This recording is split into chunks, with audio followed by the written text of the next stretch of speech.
In Atlanta, I'm Blaine Alexander, NBC News.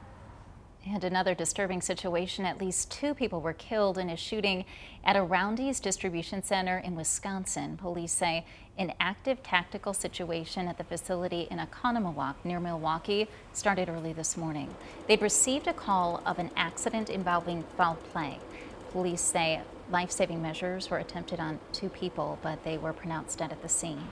Police located the suspect's car in Milwaukee County and started a pursuit. It ended when the car crashed into the side of a house. Police say the suspect died from a self-inflicted gunshot wound. This morning, the jury in the Derek Chauvin murder trial lost a couple of members after new concerns that their views of the case could have been tainted after they were seated. Kamaria Bray is following the trial for us and joins us live with the latest. Good afternoon.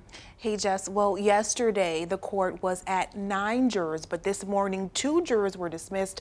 So let's explain. Judge Peter Cahill requested the first 7 jurors selected in the trial. Now, these jurors were selected before the $27 million settlement between the city of Minneapolis and the Floyd family was announced. The defense and Judge Cahill were concerned that if those 7 jurors heard about the announcement, they would no longer be impartial, and 2 of those 7 indeed felt that way. Let's take a listen to a response from one of those dismissed jurors. So last time I was asked about my strong opinions against Chauvin. Clearly the city of Minneapolis has some strong opinions as well.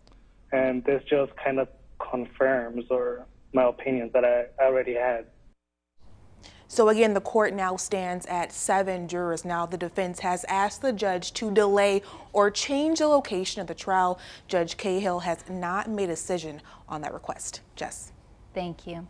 Iowa Governor Kim Reynolds said today that the Hawkeye State has turned a corner in the fight against the pandemic. The governor mentioned the encouraging news that almost all outbreaks of the virus at long-term care facilities in Iowa have been stamped out, and that many are welcoming visitors back in. Just as encouraging, she says, is the rate at which the vaccine is going out across the state, with over 17% of Iowans 18 and older fully vaccinated. The state ranks 12th in the nation right now, and with increased supply expected, Governor Reynolds says she is prepared to open vaccine eligibility up to all Iowans 18 and older starting Monday, April 5th.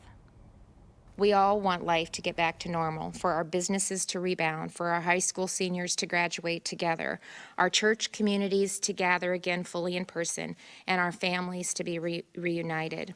All these things are possible, and soon.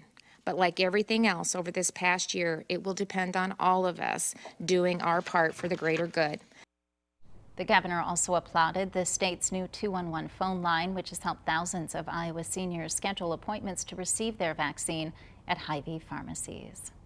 Ted is out on the weather patio enjoying some sun you're seeing off and on today. Yeah, it's actually very pleasant out here, Jess. A little more of a breeze than first thing this morning, but skies are slowly clearing off. I think we're going to see occasional sunshine and clouds for the rest of the day, and that is making a big difference on our temperatures. Things are finally beginning to warm up after we started the day with extra layer of gray sky and even snow showers very early this morning. We had about a quarter-inch of snow here on the weather patio first thing this morning. That has certainly melted away, and in fact that happened before we even got to sunrise. But here's our Lewiston auto camera from Rochester right now. Right now we are seeing breaks of sunshine here at the weather patio. Very bright and relatively mild for this time of day. 39 the current temperature, 31 the wind chill. Winds have definitely picked up. A couple of hours ago they had winds around 6 or 7 miles per hour, now up to 14 miles per hour out of the east and northeast. Air pressure is rising behind a little weak disturbance that did bring those snow showers. At the airport in Rochester, it's 35 degrees, on our way to about 40 by day's end. 36 the reading in Winona, 34 Albert Lee, and 38 in Osage. The winds make it feel just a little bit cooler, 20s to around 30, winds around 10, 11 miles per hour, and that's where we'll be the rest of the day. The snow showers moved out, and some breaks of sunshine in store for today. We'll have even more sun in the coming days, and this will just be the beginning. High around 40, which is a seasonal average today. Beyond this, we're talking upper 40s, and then a whole slew of 50s in that forecast. We'll have the latest on that in just a few more minutes, Jess. Days to look forward to. Thanks, Ted. 1 year ago, restaurants were closing up shop on St. Patrick's Day. Today, people have the option to step out for their corned beef and cabbage. Megan Semple is at Rochester's newest Irish pub with more on how they are approaching the holiday. Hi, Megan. Hi, Jess. The Guinness is flowing and the spirits are bright here at Old Brick House in downtown Rochester. I've been here all morning. St. Patrick's Day 2020 marked the start of widespread shutdowns, along with months of anxiety and uncertainty. But here, fear and anxiety is nowhere to be found. Only excitement and lots of laughter and Guinness. Guests started coming through the doors here at Old Brick House around 10:30.